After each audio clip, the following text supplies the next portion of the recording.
digitais comprovaram as tatuagens que ela tem. Quando falaram que encontraram uma moça no terreno e falou, ela tem uma tatuagem de uma aranha, a moça falou. Eu falei, é minha filha. É minha filha, eu já sabia.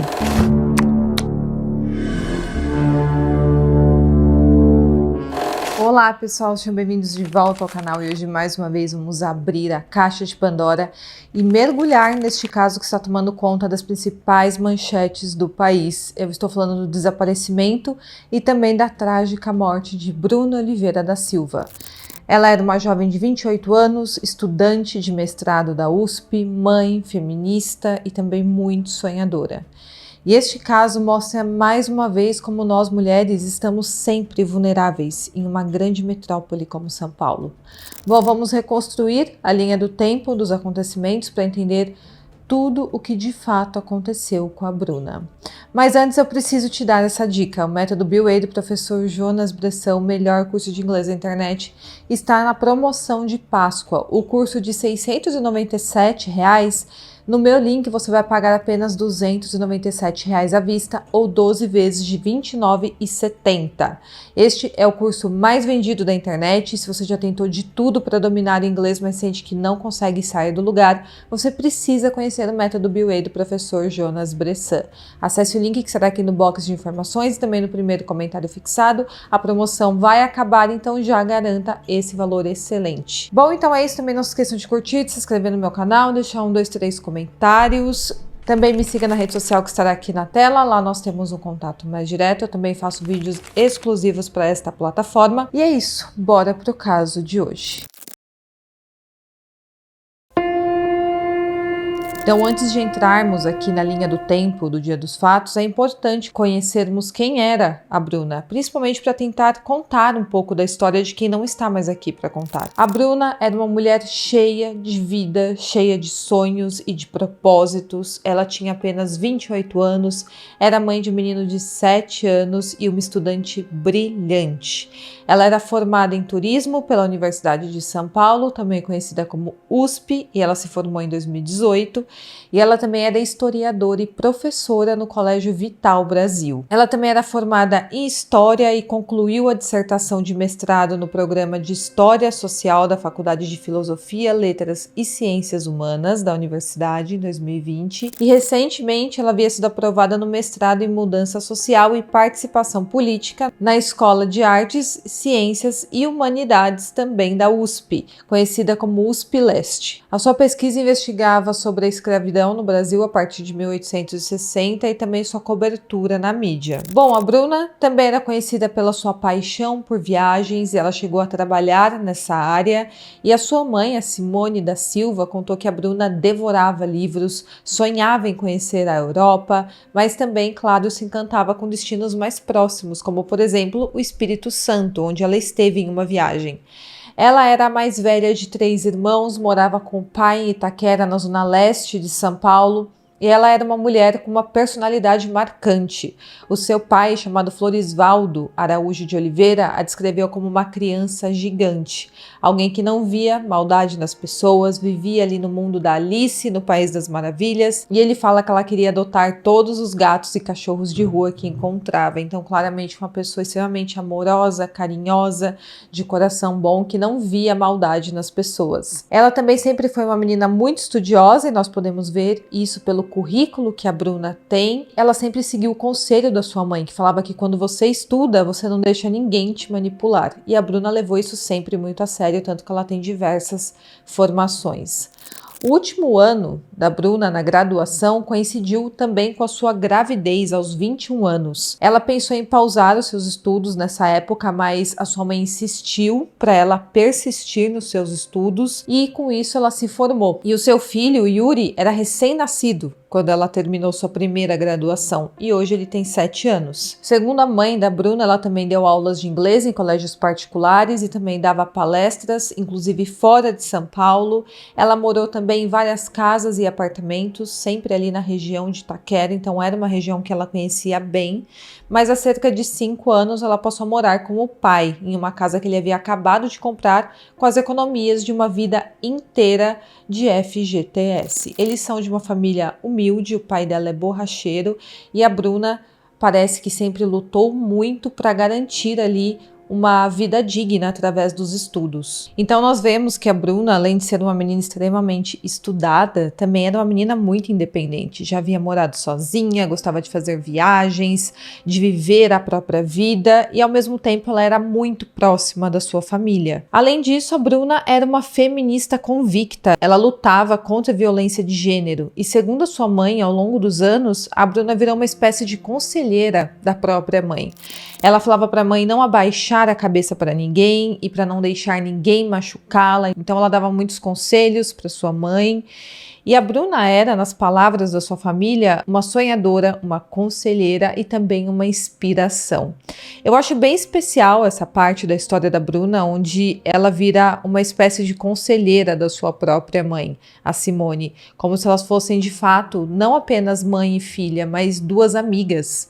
A impressão que eu tenho é que a Bruna era uma mulher muito forte, que carregava uma energia de quem não se deixava abater. É como se a Bruna, mesmo sendo filha, assumisse esse papel de inspirar e empoderar a sua mãe, que é muito natural de acontecer entre mãe e filha, essa troca de conselhos trazendo para a realidade da mãe um pouco da atualidade e a mãe trazendo para a filha os ensinamentos adquiridos em outros tempos, e ambos são extremamente válidos, e essa troca de mãe e filha, quando é feita dessa forma tão bonita, é muito válida e acrescenta para ambos os lados. A filha pode se tornar uma espécie de conselheira da mãe e a mãe, em determinados momentos, também aconselha, claro, a sua filha. E é bonito pensar na Bruna como essa filha que, além de correr atrás dos próprios sonhos, ainda fazia questão de levantar quem estava ao seu lado, começando pela própria mãe Simone. Bom, agora vamos para a data dos fatos, dia 13 de abril de 2024, um domingo. Aquele era um domingo como qualquer outro para a Bruna. Ela tinha passado o final de semana na casa do seu namorado, o Igor Rafael Salles, e ele mora no bairro do Butantã, na zona oeste de São Paulo, e para quem não sabe, fica bem longe de Itaquera, que fica na zona leste. E parece que eles tinham um relacionamento bem sério, já que o Igor, em entrevista, disse que ele e a Bruna tinham planos para o futuro e que ele pretendia se casar com ela, mesmo que não fizesse tantos anos que eles estivessem juntos. Parece que realmente o relacionamento era muito sério.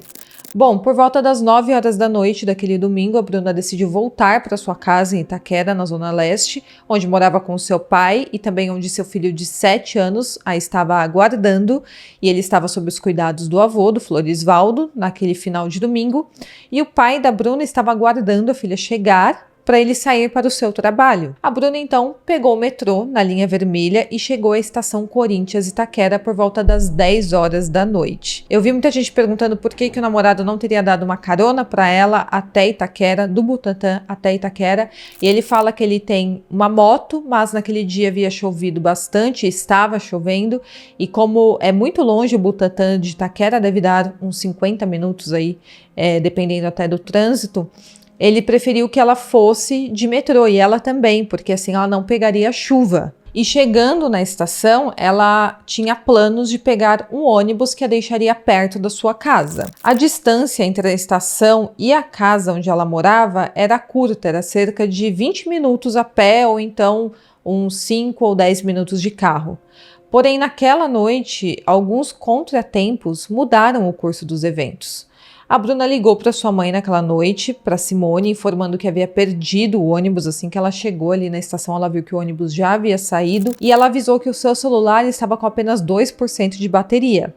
E isso é uma coisa que, segundo os familiares da Bruna, ela tinha mania. Ela saía de casa com pouca bateria sempre. Acho que é o pai dela que fala isso em uma entrevista. E como o horário já estava avançado naquele final de domingo, já estava bem tarde, ela acabou perdendo ali o último ônibus, estava ficando sem bateria no celular e parece que estava sem dinheiro para pegar o Uber. E até por isso que ela pediu dinheiro para sua mãe para pagar essa corrida de carro.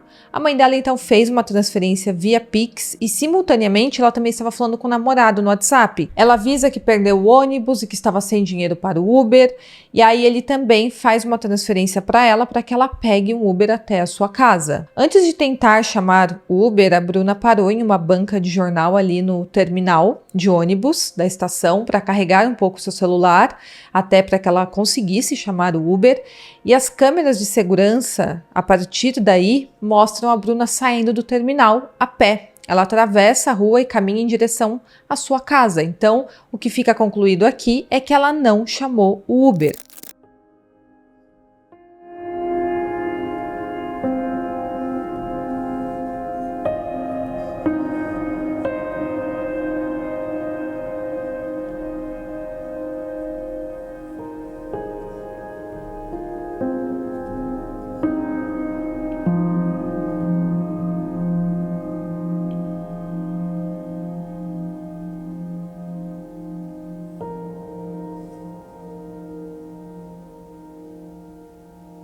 A Bruna nunca chamou Uber naquela noite. Ela desistiu de pedir o Uber, não se sabe exatamente o porquê, mas ficou comprovado que realmente ela não chegou a chamar um carro de aplicativo. Bom, por volta das 10h20 da noite, a Bruna acessou seu WhatsApp pela última vez e o Igor enviou mensagens a ela às 10h30, mas a partir de então a Bruna não respondeu mais nenhuma mensagem.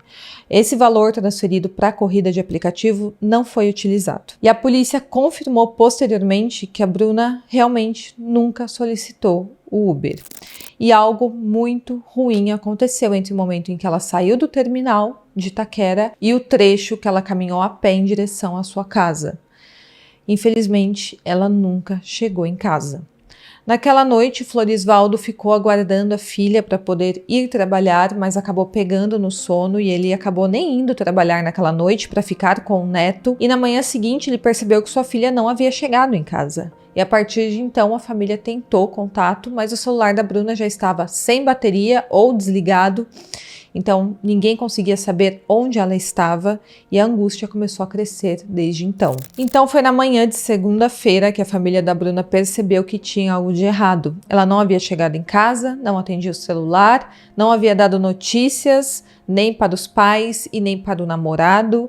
E os pais dela, a Simone e o Florisvaldo, começaram a procurar em hospitais e foram até no IML para verificar se ela poderia estar por lá, mas eles não encontraram nenhuma informação. Por volta do meio-dia, eles registraram um boletim de ocorrência de desaparecimento e o caso foi imediatamente encaminhado ao Departamento Estadual de Homicídios e de Proteção à Pessoa, que iniciou as investigações. E falando um pouco sobre aquela região de Itaquera, aquele local ele é bem vazio. Eu não sei exatamente se ele é um lugar muito bem iluminado, acredito que não. E é um lugar extremamente perigoso. É um lugar vazio, não tem muita iluminação, é perigoso e infelizmente a Bruna tomou essa decisão de ir a pé para a casa dela, que deveria ser uma decisão normal se a gente vivesse em uma sociedade segura, mas infelizmente como alguns bairros aqui de São Paulo e na verdade acredito que a maioria dos bairros estão assim, eu evito sair de noite, eu não saio, eu não me arrisco à noite, não saio a pé à noite, ainda mais sozinha. Nem próximo da minha casa, que é um lugar seguro e tem delegacia na rua. Itaquera realmente é um lugar que quem conhece a região sabe que ali é bastante perigoso. E infelizmente a Bruna não chamou aquele carro de aplicativo naquela noite e nós vamos ver o que aconteceu a partir de então. Bom, o caso foi encaminhado para o DHPP e a polícia iniciou as investigações. Eles começaram a coletar depoimentos de familiares e também do namorado, do Igor, que relatou qual foi o último contato com a Bruna. Tanto ele quanto a mãe dela acreditavam que a Bruna iria pegar um carro de aplicativo para ir embora e iria chegar em 5 minutos na sua casa, mas não foi isso que aconteceu. E os amigos e colegas dela da USP também se mobilizaram, compartilharam mensagens nas redes sociais para tentar localizá-la. E também toda a comunidade de Itaquera, onde a Bruna cresceu, também se envolveu nas buscas. Cartazes com a foto da Bruna começaram a circular e a família aguardava qualquer pista que pudesse indicar o seu paradeiro. E enquanto isso, a polícia solicitou imagens de câmeras de segurança da estação Corinthians Itaquera e também dos comércios próximos que tem ali, na tentativa de traçar os últimos passos da Bruna para entender o que de fato havia acontecido com ela naquele trajeto da estação até a sua casa. Um trajeto curto, mas infelizmente que para a Bruna foi fatal. Bom, os dias seguintes foram marcados por incerteza e um verdadeiro desespero. A família da Bruna continuou buscando informações com a esperança de encontrar encontrá-la com vida enquanto o DHPP avançava nas investigações e a polícia passou a analisar as imagens das câmeras de segurança para tentar reconstruir o trajeto que a Bruna fez após sair da estação. E, felizmente, tem algumas imagens aí que eu vou mostrar para vocês. A área onde ela desapareceu, que foi próxima ali ao terminal de ônibus, é conhecida já por ser pouco movimentada à noite e com pouca iluminação.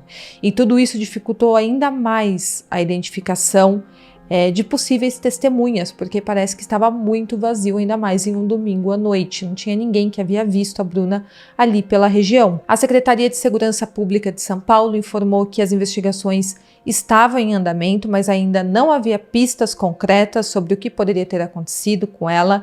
Enquanto isso, ocorria uma mobilização nas redes sociais para tentar encontrar a Bruna, logo uma mulher que falava tanto de violência de gênero, sendo vítima de algo desse tipo. E quando a gente vê que uma pessoa desapareceu, ainda mais uma mulher, inegável que a gente já imagine que um homem fez isso contra ela. O que é extremamente triste, ainda mais para uma menina que lutava nesse sentido.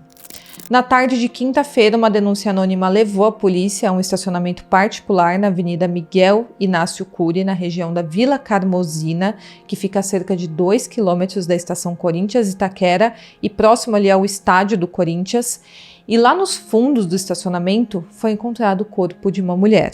O corpo apresentava marcas de agressão e estava com as roupas íntimas, o que indicava a possibilidade de um crime bastante violento. Ela foi encontrada descalça, com a roupa rasgada e com sinais claros de violência. A polícia e os peritos analisaram ali a cena do crime e ficaram aguardando os laudos do Instituto de Criminalística e também do IML para confirmar a identidade daquela mulher, mas a suspeita, logo de cara, era de que se tratava da Bruna Oliveira da Silva. A Simone, a mãe da Bruna, foi informada da descoberta e ela foi até o IML fazer o reconhecimento, mas ela não quis ver a sua filha sem vida, porque ela não se sentia preparada para isso. Mas com as descrições das tatuagens que a Bruna tinha, a Simone soube que sim, se tratava do corpo da sua filha. As digitais comprovaram as tatuagens que ela tem. Quando falaram que encontraram uma moça no terreno e falou, ela tem uma tatuagem de uma aranha, a moça falou. Eu falei, é minha filha. É minha filha, eu já sabia. Porque a minha filha era meu bem maior, tava ali. Meu bem maior. Minha filha sempre sorrindo. Minha filha sempre doce. Eu falava, quem fez isso com a minha filha? Eu não vou descansar enquanto eu não descobrir. E esse foi um dia de extrema tristeza para toda a família. Não consigo nem imaginar o tamanho da dor dessa mãe e desse pai. E agora, o caso que inicialmente havia sido registrado como desaparecimento passou a ser tratado como um homicídio. Os investigadores voltaram ao estacionamento e recolheram mais materiais daquele terreno, como alguns pedaços de pano e também um tênis que foi mostrado à família e eles confirmaram que era um dos tênis da Bruna. E a partir de então, a polícia tem colhido alguns depoimentos e também qualquer pista que leve ao criminoso que fez isso contra ela. O atual namorado e o ex-namorado da Bruna prestaram depoimento no DHPP, mas não há informações sobre suspeitos até o momento. E tem algumas perguntas aqui a serem respondidas, muitas perguntas na verdade. Aquele estacionamento estava em operação durante a semana ou era um terreno baldio? Porque se ele estava funcionando, significa que a Bruna foi colocada lá provavelmente no decorrer da semana. Porque se o corpo dela estivesse lá a semana inteira, alguém que trabalha ou que tenha estacionado o carro ao longo da semana, provavelmente teria visto o corpo ou sentido o cheiro. Ou será que ela estava em um lugar tão afastado lá no terreno e o terreno é tão gigante que não conseguiram ver o corpo dela ao longo da semana? É também uma possibilidade. Então, com certeza, essas perguntas vão esclarecer o que de fato aconteceu com a Bruna e até quantas pessoas teria cometido esse crime. Na manhã de sábado, o corpo da Bruna foi velado e sepultado no cemitério Vila Carmozina, também conhecido como cemitério Itaquera, e a cerimônia foi marcada por forte comoção. A Simone carregou uma rosa branca durante o cortejo fúnebre e ela fez um apelo por justiça. Claro que nada vai tirar a dor dessa mãe, mas o mínimo que pode acontecer aqui é capturar quem fez isso contra a Bruna o quanto antes, porque quem fez isso com a Bruna pode fazer isso com qualquer outra mulher. E a Simone falou também sobre outras filhas estarem em pleno perigo enquanto essa pessoa estiver solta. E ela fala que não quer essa dor para mãe nenhuma. A comunidade acadêmica da USP também anunciou planos para homenagear a Bruna, incluindo a criação de um fundo de bolsas em seu nome, voltado para estudantes que pesquisem temas de justiça social, e seus trabalhos sobre participação política e desigualdades urbanas serão apresentados em eventos acadêmicos. Então, eles vão garantir que o legado da Bruna continue vivo de alguma forma. Até o momento, as investigações seguem em andamento, estão sendo conduzidas pelo DHPP e a polícia trabalha para reconstruir os últimos momentos da Bruna, analisando principalmente imagens de câmeras de segurança de ruas próximas ali de onde ela desceu, que é ali no metrô Itaquera, e fez o trajeto em direção à sua casa. Teve um vídeo que foi divulgado e mostrou os últimos passos da Bruna, mas o trecho onde ela desaparece permanece um mistério.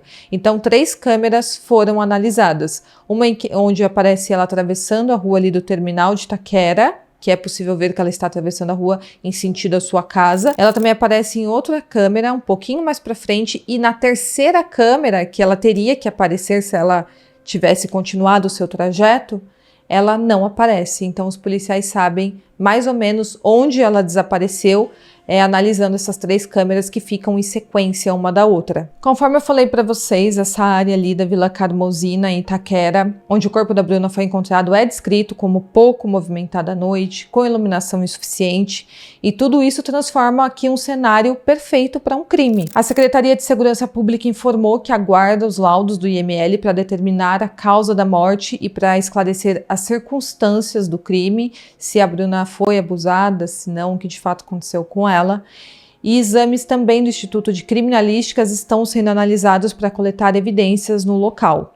Não há informações oficiais sobre suspeitos, mas a polícia considera também a possibilidade aqui de feminicídio, dado todo o contexto de violência contra mulheres e as marcas de agressão no corpo da Bruna. Afinal de contas, ela foi encontrada apenas com peças íntimas. E se nós pensarmos no contexto daquele local onde teve um investimento tão gigante no estádio do Corinthians, mas ainda ficou faltando iluminação, mais câmeras de segurança, segurança como um todo ali na região de Itaquera, é um absurdo, porque tanto foi gasto com aquele estádio e ainda assim aquela região ainda é um lugar inseguro para trabalhadores que chegam tarde, para meninas como a Bruna, que passaram o final de semana se divertindo e queria voltar para casa em segurança para começar uma semana de trabalho no dia seguinte, mas tudo isso foi impedido pela falta de segurança que ainda temos e parece que está cada dia maior, ainda mais aqui em São Paulo. Outro tema importante que pode ser levantado aqui nesse caso da Bruna é como que em uma cidade tão grande como São Paulo ainda tem transportes que param de funcionar meia-noite. Por que não temos transporte 24 horas em uma cidade tão grande como São Paulo, né? Tudo isso poderia evitar a morte da Bruna e também de tantas outras meninas que correm perigo e que são vítimas de situações como essas. Infelizmente, não estamos seguras para andar à noite, para andar sozinhas, e cada dia mais fica mais claro isso, com novos casos acontecendo todos os dias. Bom, pessoal, esse é o caso de hoje. Se tiver novas informações, eu trago aqui para vocês. Espero que vocês tenham gostado do vídeo e até o próximo caso.